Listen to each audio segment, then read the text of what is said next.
Hello student, जो बच्चे BBM के धनबाद के स्टूडेंट हैं और सेमेस्टर 1 में अभी हैं, अभी उनका एग्ज़ाम चल रहा है 25-29 सेशन के लिए। और जो बच्चे 25-29 सेशन में भी एग्ज़ाम दे रहे हैं, तो एमडीसी पेपर आपका जैसे एग्ज़ाम कंप्लीट होगा उसके जस्ट एक दिन का गैप दिया है। और आईकेएस पेपर है, एक दिन में आईकेएस पेपर याद रखिएगा। तो आप लोगों को ज़्यादा गैप मिला नहीं है आईकेएस पेपर के लिए, तो आईकेएस की तैयारी कैसे करेंगे? तो आईकेएस पेपर जो है इंडियन नॉलेज सिस्टम, ये प्योर एमसीक्यू है। आईकेएस प्योर एमसीक्यू है, मल्टीपल चॉइस क्वेश्चन है। और हम लोग क्या कर रखे हैं, जैसे कि आपको एसी पेपर इकोनॉमिक्स में हमने सारा का सारा क्वेश्चन मिलवा दिया था, उसी तरह से आईकेएस पेपर में भी सारा क्वेश्चन मिलेगा हमारे पढ़ाए वैसे ही। क्योंकि हम लोग जो तैयार करते हैं वो ज़बरदस्त तरीके से मेहनत करते हैं, सिलेबस को देखते हैं और उसके बाद पूरा एनालिसिस करने के बाद हम लोग तैयार करते हैं। कुछ बच्चों का क्वेश्चन हो सकता है कि सर एमडीसी पेपर में कहाँ गायब थे आप? तो भाई एमडीसी पेपर हम इसलिए नहीं पढ़ा रहे थे यूट्यूब के ऊपर क्योंकि बहुत सारे एमडीसी हैं, किसी का इकोनॉमिक्स है तो किसी का कुछ, किसी का कुछ है। तो एमडीसी पेपर अगले बार यानी सेमेस्टर 2 से जरूर पढ़ाएंगे जब सबका मटेरियल रेडी कर लेंगे। एमडीसी का मटेरियल मेरे पास 2 सब्जेक्ट का रेडी था जो कि पीडीएफ वाले में डाला हुआ था, इसलिए हम लोग एमडीसी छोड़ दिए कि चॉइस पेपर है, बच्चा अपने हिसाब से पीडीएफ वाले में पढ़ लेगा। तो जो पीडीएफ खरीदे थे उनको एमडीसी मिला होगा, 2 पॉलिटिकल साइंस का और इकोनॉमिक्स का। बाकी एमडीसी हम लोग नहीं बना पाए, लेकिन नेक्स्ट टाइम सेमेस्टर 2 में सारा एमडीसी आपके पास अवेलेबल रहेगा, आप जो भी चुनिएगा वो हो जाएगा। लेकिन आईकेएस पेपर तो सबका है ना, जो कंपलसरी है उसको पढ़ाने में कोई दिक्कत नहीं है, तो सारे बच्चों का है। तो इसका हम लोग तैयार कर चुके हैं। इसका ही नहीं, इसके बाद अंडरस्टैंडिंग ऑफ इंडिया, चाहे एसईसी पेपर हो, डिजिटल एजुकेशन, चाहे एईसी पेपर हो, सारा तैयारी यहाँ पे होगा। आप इस चैनल में लगातार बने रहिए, आपको सब कुछ अब मिलने वाला है। सिर्फ एमडीसी पेपर में बहुत सारा चॉइस था, इसलिए सारा एमडीसी तो कोई नहीं दे पाएगा यूट्यूब पे, किसी के लिए संभव नहीं है। लेकिन अगले बार से मेरे लिए संभव है, हम पूरा रेडी करके रखेंगे। सारा एमडीसी, जितना एमडीसी पेपर है सब रेडी कर देंगे और सब पीडीएफ में डाला रहेगा, आप जो पढ़ना पढ़िए, कोई दिक्कत नहीं। तो अब हम लोग शुरुआत करते हैं आईकेएस पेपर। अभी तक अगर आप पीडीएफ कोर्स नहीं खरीदे हैं तो जाके खरीद लीजिए मेरे भाई, ये पूरा पीडीएफ कोर्स में अवेलेबल है पहले से। जो वीडियो हम नहीं भी बना पा रहे हैं यूट्यूब के ऊपर, वो भी पीडीएफ में, जैसे इसका 5 यूनिट है तो पांचों यूनिट का पूरा पीडीएफ अवेलेबल है, आप जाके पढ़िए उसको, आंसर के साथ है, देखिए क्वेश्चन आंसर के साथ है। अब सर आंसर कैसे पता चलेगा? तो आंसर को हमने क्या किया, बोल्ड कर दिया। आंसर को हमने क्या किया, तो जो बच्चे पीडीएफ से पढ़ेंगे वो ध्यान रखिएगा, आंसर आपका बोल्ड किया हुआ है, तो बोल्ड वाला आपका आंसर होगा। याद रखना, बोल्ड वाला आपका क्या होगा, आंसर होगा। ये पीडीएफ ही हम लोग बनाए रहे, उसी पीडीएफ से आपको पढ़ा दे रहे हैं। ये पीडीएफ आप खुद भी पढ़ सकते हैं, आपको आंसर ढूंढने की जरूरत नहीं। बोल्ड वाला हमारा आंसर है, आंसर बोल्ड किया रहता है हमेशा, तो वो मेरा आंसर हो जाता है। तो आपको यहाँ से भी पीडीएफ पढ़ सकते हैं। पीडीएफ कैसे खरीदें? तो प्ले स्टोर में जाएं, CWH ऑनलाइन एकेडमी का ऐप इंस्टॉल करें। ऐप के बाद आप उसमें लॉगिन करें। लॉगिन करने का 2 ऑप्शन है, या ओटीपी के जरिए करिए या तो रजिस्टर करके करिए। ओटीपी में आप नंबर डालिएगा, ओटीपी आएगा, ओटीपी सबमिट कीजिएगा, डिटेल भरिएगा, लॉगिन हो जाएगा। लॉगिन के बाद आपको पूछेगा कैटेगरी, तो आप ऑल यूनिवर्सिटी चुनिएगा। उसमें पेड कोर्स में जाके देखिएगा तो बीबीएम के धनबाद का कोर्स आपको दिखेगा, ठीक है। थोड़ा स्क्रॉल करके देख लीजिएगा, वहाँ पे 51 रुपये का एक कोर्स है आपको। अभी अभी चूंकि एमडीसी हो चुका है, मेजर हो चुका है, माइनर हो चुका है, अब आपके पास आईकेएस पेपर है, बीएससी पेपर है, एसईसी पेपर और एईसी पेपर है। ये चारों पेपर अभी हम लोग तैयारी करवा देंगे यहाँ पे। चारों पेपर की तैयारी जबरदस्त हो जाएगी और सारा का पीडीएफ अभी से ही डाला हुआ है, पहले से ही डाला हुआ है। जैसे अंडरस्टैंडिंग ऑफ इंडिया पहले से डाला हुआ, तो समय है तो पढ़िए पीडीएफ को, पीडीएफ खरीद के उसका फायदा उठाइए। और सेमेस्टर 2 में स्टार्टिंग में ही आपको सारा पीडीएफ डाल देंगे, यानी स्टार्टिंग में ही वो कोर्स बनाएंगे जिसमें सारा पीडीएफ रहेगा, यानी 6 महीने तक आप पूरा पीडीएफ को पढ़िएगा। उसमें PYQ, क्वेश्चन आंसर सब कुछ डाला हुआ रहेगा, तो वो स्टार्टिंग से भी आप पढ़ सकते हैं। और इस बार हमारा टारगेट झारखंड का सारा यूनिवर्सिटी के लिए इस तरह का पैटर्न लेकर आए। ये झारखंड में पहली बार ऐसा हो रहा है कि गैस पेपर हम लोग, ये गैस पेपर ही है कि हम आपको पीडीएफ मतलब स्टडी मटेरियल दे रहे हैं एज ए गैस पेपर, और उसका वीडियो भी दे रहे हैं। आज तक आप गैस पेपर खरीदते थे तो उसका कोई वीडियो नहीं मिलता था, अब हम गैस पेपर के साथ वीडियो भी दे रहे हैं। तो ये पहली बार झारखंड में ऐसा हो रहा है, और ये यूनिवर्सिटी के इतिहास में गजब का तहलका रहेगा कि बच्चा साल भर पढ़ना नहीं चाहता, 6 महीना पढ़ना नहीं चाहता, वो चाहता है कि एग्जाम के 1 महीना पहले हमको कोई पढ़ा दे, शॉर्ट में हम पढ़ लेंगे और क्वेश्चन आंसर करके एग्जाम अच्छा लिख लेंगे। वही करने आए हैं हम लोग, आपको एग्जाम से 1 महीना पहले पढ़ाएंगे और वही पढ़ाएंगे जो एग्जाम में आएगा। पीडीएफ कोर्स आप खरीदे रहिए, पीडीएफ कोर्स का पैसा लगेगा, वीडियो फ्री में मिल जाएगा उसी में। तो आप वहाँ जाके अगले बार सेमेस्टर 2 में तो हम लोग पीडीएफ बगल में वीडियो दोनों पढ़ाएंगे, यानी इंपॉर्टेंट क्वेश्चन का पीडीएफ भी होगा, इंपॉर्टेंट क्वेश्चन का वीडियो भी आपको मिलेगा बहुत ही मिनिमम प्राइस में। तो वेट कीजिएगा, सेमेस्टर 1 के एग्जाम के बाद आपको मिल जाएगा इसी एप्लीकेशन पे। अब चलिए सबसे पहले हम लोग मल्टीपल चॉइस क्वेश्चन की बात करें तो फर्स्ट क्वेश्चन आईकेएस का है कि what is Indian knowledge system, भारतीय ज्ञान प्रणाली क्या है। ये पहला एक ऐसा चैनल है झारखंड के इतिहास में जो बाइलिंगुअल पढ़ा रहा है यूनिवर्सिटी के कोर्सेज को। ये पहला इंस्टीट्यूशन है जो बाइलिंगुअल पढ़ा रहा है, हिंदी इंग्लिश दोनों रहता है हमारे नोट्स में, चाहे आप हिंदी वाले हो चाहे इंग्लिश वाले हो, दोनों के लिए ये जो है क्लास बहुत बेनिफिशियल होने वाला है।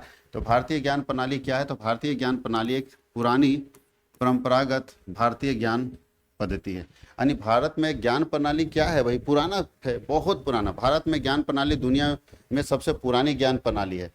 सेकेंड है IKS include which of the following. IKS में क्या शामिल होता है? तो आयुर्वेद शामिल होता है, योग शामिल होता है और खगोल विज्ञान जो कि पुरानी शिक्षा पद्धति थी वो शामिल होता है।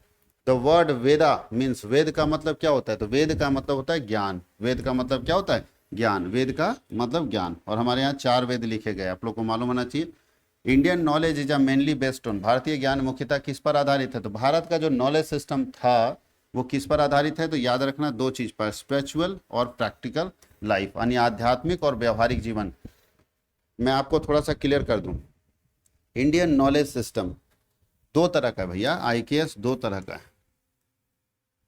कौन से इंडियन नॉलेज सिस्टम का बात कर रहा है? तो 2 है, एक है ओल्ड और एक है न्यू। न्यू वाला जो आप पढ़ रहे हैं, ये आप पढ़ रहे हैं, ठीक है, इसको बोलते हैं मैकाले की शिक्षा नीति। ये मैकाले ना आया और भारत में पूरा बर्बाद करके चला गया। हमारी शिक्षा जो नीति थी पुरानी वाली, वो ये था जिसमें हम लोगों को अध्यात्म से जोड़ते थे, जिसमें हम लोगों को व्यवहारिक जीवन के बारे में बताते थे, जिसमें हम लोग खगोल विज्ञान पढ़ाते थे, जिसमें हम आयुर्वेद पढ़ाते थे, जिसमें हम योग पढ़ाते थे, वो सब चीज़ों को हम पढ़ाते थे। तो हमारे इस सिलेबस को हटा दिया और आज आप पढ़ रहे हैं मैकाले की शिक्षा नीति। तो मैकाले की शिक्षा नीति जो है वो कोई काम के लायक आज के समय में नहीं है।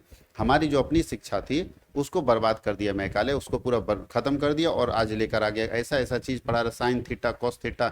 जीवन में कभी थीटा का इस्तेमाल ही नहीं हो रहा है। रोज हर बार थीटा हमको पीट रहा है, बार बार स्टूडेंट क्या हो रहा है? थीटा से पिटा रहा है, ठीक है, थीटा पीटा, याद रखना। तो उसका कोई मतलब नहीं है, मतलब है ये ओल्ड वाला। तो जो हम ओल्ड वाले सिलेबस, जो हमारी परंपरा थी, जो हम सदियों से पढ़ते आ रहे थे, उसको बोलते हैं इंडियन नॉलेज सिस्टम। उसी को पढ़ना आपको। तो वहाँ पे हम लोग वेद के बारे में पढ़ते थे, वहाँ पे हम लोग योग के बारे में पढ़ते थे, वहाँ हम लोग ज्ञान के बारे में, वहाँ हम लोग संस्कृत के बारे में पढ़ते थे। यही बात लिखा है। तो वहाँ पे स्पिरिचुअल और प्रैक्टिकल लाइफ बताया जाता था इंडियन नॉलेज सिस्टम में। Which is the oldest text. सबसे प्राचीन ग्रंथ कौन है इसमें से? सबसे पुराना ग्रंथ कौन है बताइए? सबसे पुराना ग्रंथ कौन है? रामायण है, महाभारत है, ऋग्वेद है या गीता? तो वेद है। सबसे, कोई भी वेद, चारों में से कोई भी वेद का नाम हो तो सबसे पुराना भारतीय ग्रंथ है वेद।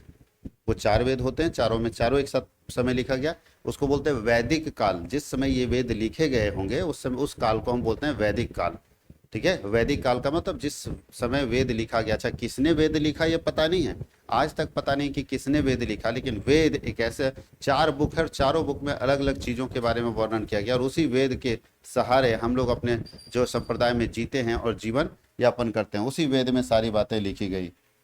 गुरु शिष्य परंपरा था ना पहले। गुरु शिष्य परंपरा का अर्थ क्या होता है? तो गुरु शिष्य परंपरा का मतलब होता है गुरु और शिक्षक का संबंध। अब तो ये नहीं रहा, अब बोलता है टीचर स्टूडेंट रिलेशनशिप, वो भी अब नहीं रहा, ठीक है ना। टीचर स्टूडेंट को अच्छे से समझ रहा है ना स्टूडेंट टीचर को अच्छे से समझ रहा है। तो ये परंपरा पहले थी। आईकेएस प्रमोट, आईकेएस किसको ज़्यादा प्रमोट करता है? तो समग्र विकास को। इंडियन नॉलेज सिस्टम बोलता है तो ओवरऑल डेवलपमेंट होना चाहिए, हॉलिस्टिक डेवलपमेंट होना चाहिए। लेकिन आज का शिक्षा पद्धति ऑल हॉलिस्टिक डेवलपमेंट नहीं करता, खाली किताब का यानी किसी विषय का ज्ञान हमारे अंदर डाल दे रहा है, लेकिन सामाजिक ज्ञान नहीं डाल रहा है, मानसिक तौर पर हमें मजबूत नहीं कर रहा है। इसलिए आज सुसाइड कर रहे हैं। पुराने जमाने के बच्चे सुसाइड नहीं करते थे क्योंकि उनको फिजिकली मेंटली हर तरह से तैयार किया जाता था। लेकिन आज का शिक्षा पद्धति उसको खाली रट्टूमल बना दिया कि पढ़ो बेटा, तुमको इंजीनियर बनना है। अब उसके बॉडी पर क्या इम्पैक्ट पड़ रहा नहीं देख रहा है, कितना डिप्रेशन में नहीं देख रहा, सिर्फ यही है कि पढ़ो। जबकि पुरानी परंपरा ऐसे नहीं, वो पढ़ाई के साथ साथ खेल योग व्यायाम सब करवाती थी ताकि लोगों को फिटनेस उसका ठीक रहे। इनमें से कौन आईकेएस का भाग नहीं है? Which is not a part of IKS. तो याद रखना, आईकेएस में योगा तो था पहले, पहले आयुर्वेद भी था, पहले वेद भी था, पहले तो एआई नहीं था। अभी सब क्वेश्चन का अगर आंसर नहीं कोई मारेगा ना अपने दिमाग लगा के तो लानत है भैया। पूछ रहा इंडियन नॉलेज सिस्टम मतलब आज से मतलब 4000 साल पहले क्या था भारत में? तो भाई योग की शिक्षा तो थी, आयुर्वेद की शिक्षा थी, वेद की शिक्षा थी। एआई ऐसे 4000 साल पहले भारत में नहीं, एआई तो अभी आया है। तो इसलिए एआई जो है पुराने सिस्टम में फॉलो नहीं करता है। Main M of IKS, IKS का मुख्य उद्देश्य क्या है? नॉलेज बढ़ाना, ज्ञान और विवेक, नॉलेज और विजडम, याद रखना इस चीज को, वो बढ़ाना है। Sanskrit is important because, Sanskrit क्यों महत्वपूर्ण है? क्योंकि ये सब प्राचीन ग्रंथ संस्कृत में ही लिखे गए हैं और सबसे पुरानी हमारी ग्रंथ बोल सकते हो या टेक्स्ट है सबसे पुराना टेक्स्ट संस्कृत में लिखेगा, सबसे पुराना जो हमारा शब्द है वो संस्कृत है, सबसे पुरानी भाषा संस्कृत है, इसलिए संस्कृत हमारे लिए बहुत इंपॉर्टेंट है। अगला बोल रहा है कि प्राचीन शिक्षा प्रणाली क्या कहलाती थी। पुरानी जो शिक्षा प्रणाली थी, बोलते हैं ancient education system is known. तो पुरानी शिक्षा प्रणाली को हम गुरुकुल बोलते थे, गुरुकुल, स्कूल नहीं, स्कूल तो अभी आया है, कॉलेज अभी आया, यूनिवर्सिटी अभी आया। पुराने जो शिक्षा प्रणाली था उसको गुरुकुल कहा जाता था। स्टूडेंट्स लिव्ड विथ, विद्यार्थी उस समय कहाँ रहते थे, तो टीचर के साथ रहते थे, गुरु के साथ। गुरुकुल में गुरु के साथ रहा जाता था। क्यों गुरु के साथ रहा जाता था? ताकि एक स्टूडेंट अपने गुरु की हर चीज़ों को ऑब्जर्व करे, सीखे कि वो कैसे उठते हैं, कैसे ब्रह्मचर्य का पालन करते हैं, क्या उनकी रूटीन है, कैसे वो धैर्य रखते हैं। हर चीज़ों का पालन करना शिष्य को सीखना चाहिए अपने गुरु से। इसीलिए गुरु आश्रम में जाके आप शिक्षा ग्रहण करते थे, गुरु आश्रम में जाके आप शिक्षा ग्रहण करते थे। लेकिन अब के समय में सिस्टम बदल गया है। एजुकेशन वाज बेस्ड ऑन, शिक्षा आधारित है, शिक्षा जो है आधारित है लाइफ स्किल के ऊपर। केवल किताबों में शिक्षा नहीं है, केवल एग्जाम में शिक्षा नहीं, केवल फी में शिक्षा नहीं है। शिक्षा है जब आप पढ़ने लिखने के बाद उस चीज़ को अपने लाइफ में लेकर आते हैं, वो एजुकेशन है। नालंदा क्या था? पुराने ज़माने की सबसे पुरानी और सबसे बड़ी एक विश्वविद्यालय थी। नालंदा एक विश्वविद्यालय था। नालंदा स्कूल था नहीं, नालंदा मंदिर था नहीं, नालंदा महल था नहीं। नालंदा जो है वो प्राचीन विश्वविद्यालय था। दुनिया का सबसे प्राचीन विश्वविद्यालय में से दूसरे नंबर पर, पहला नंबर पर है तक्षशिला यूनिवर्सिटी, जो अभी प्रेजेंट टाइम में पाकिस्तान में चला गया है। तक्षशिला यूनिवर्सिटी के बाद दूसरा बड़ा यूनिवर्सिटी था नालंदा यूनिवर्सिटी, जिसका लाइब्रेरी एशिया में सबसे बड़ा था, यानी सबसे बड़ा लाइब्रेरी था नालंदा यूनिवर्सिटी, जो बिहार में। देखो, Takshashila was famous for, Takshashila क्यों फेमस था? तो शिक्षा के लिए। तक्षशिला दुनिया की सबसे पुरानी और सबसे बड़ी यूनिवर्सिटी में से थी, तो तक्षशिला फेमस है एजुकेशन के लिए। वहाँ बहुत बड़ी यूनिवर्सिटी हुआ करती थी। बोलता है मीडियम ऑफ एजुकेशन वाज, शिक्षा का माध्यम क्या है? तो याद रखना, पुराने ज़माने की बात कर रहे हैं हम अभी आपको समझा चुके हैं कि इंडियन नॉलेज सिस्टम की बात करें तो दो तरह का नॉलेज सिस्टम है। अभी जो हम पढ़ रहे हैं ना, ये मैकाले का नॉलेज सिस्टम, मैकाले की शिक्षा नीति बोलते हैं। मैकाले एक विदेशी व्यक्ति आया और उसने एक ऐसा सिस्टम बना दिया एजुकेशन का कि हम लोग रट्टूमल बन गए, हम समझ नहीं पाते। वो तो 3 इडियट्स वाला जो डायलॉग है ना, 3 इडियट्स वाला, आप देखोगे 3 इडियट्स, तो आप लोग पेट पकड़ के हंस रहे थे एक बार जब 5 सितंबर को लड़का भाषण देता है और चमत्कार को बलात्कार बोल देता है। तो ऐसी स्थिति में हम लोग को खूब मजा आ रहा था कि गजब पागल आदमी है, चमत्कार को बलात्कार बोल दे रहा है। हम ही लोग के शिक्षा पद्धति पर, ये मैकाले के शिक्षा पद्धति पर करारा तमाचा था, क्योंकि हम लोग को मैकाले वही सिखाया, रट जाओ। उसको लाइब्रेरियन समझा रहा था भाषण जब लिख रहा था कि चमत्कार का मतलब क्या होता है, तो क्या बोलता है चतुर, बोलता हम मैं रट लूंगा, मैं याद कर लेंगे, छोड़ दो, मीनिंग मत समझो, याद कर लेंगे। वही हम लोगों के साथ है, हम लोग याद कर लेते हैं लेकिन मीनिंग नहीं समझ पाते हैं। इसलिए हमारी जो शिक्षा पद्धति है वो मैकाले वाली शिक्षा पद्धति वो सही नहीं है। हमारी पुरानी शिक्षा पद्धति सही थी, जो कि स्पेशली संस्कृत में पढ़ाई जाती थी लोगों को, संस्कृत में। अभी का शिक्षा इंग्लिश, हिंदी, उर्दू में आ गया है। वैदिक एजुकेशन शिक्षा, मतलब वैदिक एजुकेशन फोर्स करता है किस पर? वैदिक शिक्षा जोर देती थी किस पर? तो याद रखिएगा, पुराने समय में जो लोगों को शिक्षा दिया जाता था वेदों की, वेद हमेशा आपको चरित्र निर्माण के लिए फोकस करता है कि आप अपना कैरेक्टर बिल्डिंग करो। वेद हमेशा चरित्र निर्माण की शिक्षा देता है कि आप अपने कैरेक्टर को बिल्ड करो, आप अपनी क्षमताओं को बिल्ड करो। तो कैरेक्टर बिल्डिंग के ऊपर वैदिक शिक्षा ज़्यादा फोकस करता था। आगे लिखा वीमेन एजुकेशन एग्जिस्ट इन, महिलाओं की शिक्षा थी। वैदिक पीरियड में महिलाओं की शिक्षा थी, यानी वैदिक पीरियड में महिलाएं भी पढ़ती थी। वैदिक पीरियड में वेदों में ये लिखा गया कि महिलाएं भी उस समय पढ़ती थी, तो वैदिक पीरियड में महिलाओं की भी शिक्षा की बात की गई। विच पीरियड सो डिक्लाइन, पतन कब हुआ, यानी कब ये वैदिक शिक्षा धीरे धीरे कब ये पुरानी शिक्षा जो हमारी पद्धति थी जिसमें वेद थे, ये सब हम लोग संस्कृत में पढ़ते थे, इनका पतन कब हो गया, कब खत्म हो गया ये शिक्षा और कब नया चीज आ गया? मैकाले वाला शिक्षा नहीं थी। तो याद रखिएगा, मध्यकालीन भारत, जब हम लोग पढ़ते हैं मध्यकालीन भारत, तो मध्यकालीन भारत के समय ही इस शिक्षा पद्धति को हटाकर और नई शिक्षा पद्धति लाई गई। इसलिए ये शिक्षा पद्धति ऑटोमेटिक ह्रासित होती चली गई और संस्कृत जो सबसे मेन लैंग्वेज होता था भारत का, आज कहीं कूड़ेदान में पड़ा हुआ है, कोई नहीं पढ़ता उसको। ब्रिटिश इंट्रोड्यूस, अंग्रेजों ने क्या शुरू किया? देखो, मॉडर्न शिक्षा। अंग्रेज जब आए तो मॉडर्न शिक्षा शुरू की, गुरुकुल को हटा दिए, योग हटा दिया, आयुर्वेद हटा दिए, वो मॉडर्न शिक्षा को शुरू किया। अंग्रेज ही हैं जो मॉडर्न शिक्षा को शुरू किया और हमारी पुरानी शिक्षा पद्धति जो इंडियन नॉलेज सिस्टम में पढ़ना है उसको हटा दिया। नालंदा कहाँ पे है? तो नालंदा बिहार में, सब जानते हैं। नालंदा कहाँ है? बिहार में। विक्रमशिला कहाँ है? तो विक्रमशिला भी बिहार में है। कहाँ है? बिहार में। गुरुकुल सिस्टम फोकस किस पर करता है? गुरुकुल का मुख्य फोकस है होलिस्टिक, जो अभी बताया था, समग्र विकास पर, यानी पूरे पूरे का पूरा डेवलपमेंट। खाली सिर्फ एजुकेशन, एजुकेशन क्या करता है? आपका मेंटल डेवलपमेंट कर लेता है, मेंटल भी नहीं बोल सकते, एक टॉपिक स्किल डेवलप करता है। तो mental development, physical development, social development, skill development, overall की बात करता है पुराना शिक्षा पद्धति। तो याद रखना, गुरुकुल सिस्टम ओवरऑल डेवलपमेंट की बात करता था, हर चीज डेवलप हो गुरुकुल में। लेकिन अभी वो नहीं, गुरुकुल नहीं है तो भैया सब कुछ डेवलप नहीं हो रहा है। टीचर वेयर कॉल्ड, शिक्षक को क्या कहा जाता था? गुरु कहा जाता था। अब मास्टर बोला जाता है, नहीं, पहले शिक्षक को, जो टीचर होते थे पढ़ाते थे, उनको गुरु बोला जाता था, गुरु जी। ठीक है, अब प्रोफेसर साहब बोल देता है कोई, कोई सर बोल देता है, कोई मास्टर बोल देता है, और कोई मास्टरवा बोल देता है। और कहीं मास्टरवा की जगह सर की जगह सरवा कर दे तो कहानी अलग हो जाएगा, मीनिंग बदल जाएगा। तो अब चेंज हो गया भाई। स्टूडेंट कॉल्ड, विद्यार्थी क्या कहलाते थे उस जमाने में? तो उस जमाने में विद्यार्थी शिष्य कहलाते थे। क्या कहलाते थे?